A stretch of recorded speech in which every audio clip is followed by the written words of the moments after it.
Be in the know with unlimited access to IBJ and Inside Indiana Business. Our in-depth coverage of all things business means you'll always be completely in the know. Subscribe for just $1 a week. Get started now at ibj.com/trial offer.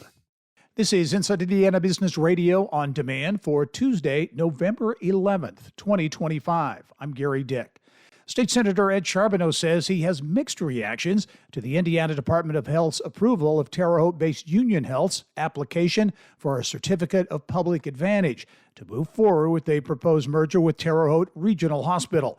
The Valparaiso Republican says he wants to see more reassurances that healthcare prices won't go up for Vigo County residents. I think it's critical that we have a good understanding of what all of the commitments are, and then a way to periodically get an update, track how Union Health is doing with regard to those commitments.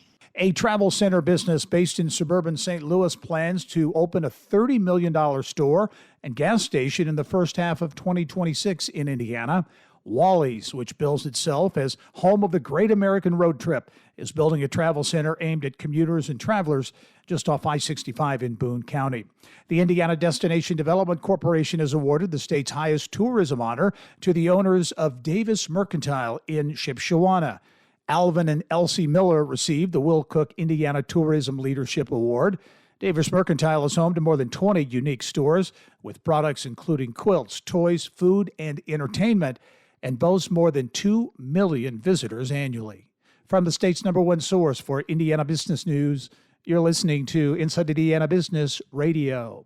Northeast Indiana is on the move, and the next big conversation is happening in Fort Wayne. Join business and community leaders at Innovate Northeast Indiana, a powerful afternoon of ideas, innovation, and insight. We're talking talent, technology, and transformation, and what's next for the region. Join us at the Grand Wayne Center Tuesday, November 18th for Innovate Northeast Indiana, part of the Innovate Indiana series presented by Indiana University and Old National Bank.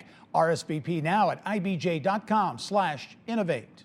Indiana's roster of more than 250 state boards and commissions could get whacked if some legislators get their wish. Leaders of the Indiana General Assembly's Government Reform Task Force are planning to sponsor a bill in the upcoming session with the goal of eliminating or consolidating an undetermined number of boards and commissions. Task Force members last week endorsed broad guidelines for deciding whether to take action regarding a specific board, including its direct cost, whether it has a clear purpose, and the frequency and substance of board meetings. Senate Majority Floor Leader Chris Garton of Charlestown, the task force's chair, said the legislature has added an average of 3 boards and commissions a year over the past 50 years. Such boards have a wide range of authority and activity. The Indiana Utility Regulatory Commission, for instance, meets dozens of times a year as it oversees electric, natural gas, and water utilities around the state. But the Advisory Council to the Office of the Utility Consumer Counselor has not met in the past 3 years and hasn't had members appointed by any governor for some time, according to a Legislative Services Agency report on board and commission activity. The task force recommendations did not propose a specific list of boards that could be eliminated.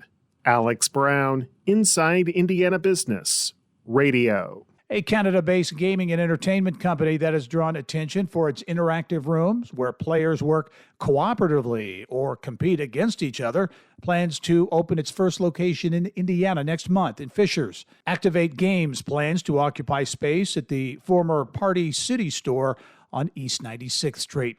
Fort Wayne-based orthopedic device maker BioPoly LLC has added another innovation to its list of patents. This one, a shoulder implant for people who suffer frequent dislocations. The shoulder implant aims to treat Bankert lesions, a leading cause of chronic shoulder instability.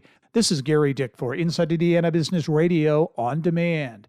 From broadcast to podcast, Inside Indiana Business with Gary Dick is now available anytime on YouTube or in your podcast feed. Subscribe and listen wherever you get your podcast or at ibjpodcast.com. Your commute just got smarter. Turn drive time into growth time. The IBJ Media Podcast Network gives you front row access to leaders shaping Indiana's economy, culture, and future. No filler, just smart, relevant, local storytelling you won't get anywhere else. Find all of our shows by searching IBJ Media in your podcast app or visit ibjpodcasts.com.